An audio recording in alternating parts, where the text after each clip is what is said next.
Kisa cha dada mmoja mwenye umri wa miaka 31 kutoka Afrika Kusini chazua mjadala mkubwa mtandaoni.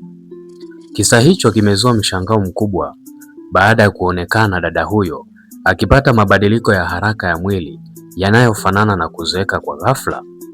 Taarifa zinaeleza kuwa mabadiliko hayo yalianza akiwa na umri wa takriban miaka 27 tu, yakihusisha dalili kama kubadilika kwa ngozi, uchovu wa mwili na mabadiliko ya afya kwa ujumla. Wataalamu wa afya wanasema kwamba hali hiyo huenda ikahusiana na ugonjwa adimu wa kurithi ambao unajulikana kwa kitaalamu kama Weiner syndrome, ambao husababisha mwili kuzeeka haraka kuliko kawaida. Ugonjwa huo huathiri zaidi watu walioko katika ujana wa mwisho au utu uzima wa mapema. Dalili zake zinaweza kujumuisha kuzeeka kwa haraka kwa ngozi, kupoteza kwa nywele, lakini pia hali ya mvi za mapema, unatokwa na mvi mapema, uchovu wa mwili, matatizo ya macho pamoja na moyo, lakini wengine hupatwa na ugonjwa wa kisukari pamoja na hali ya udhaifu wa mifupa.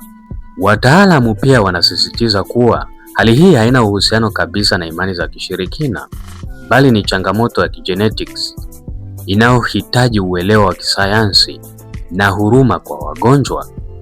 Kisa hiki kimeibua mjadala mkubwa kuhusu magonjwa adimu na umuhimu wa elimu ya afya ili kupunguza unyanyapaa katika jamii. Uelewa, huruma na elimu ya afya bado ni muhimu zaidi kuliko uvumi. Je, uko ndani ya Afya Classic? Nikukumbushe, kama bado hujabonyeza subscribe button, please bonyeza subscribe button ambayo inapatikana chini ya video hii ili uendelee kupata video na makala mbalimbali za afya kila tunapozitoa. Ninakukaribisha tena. Asante.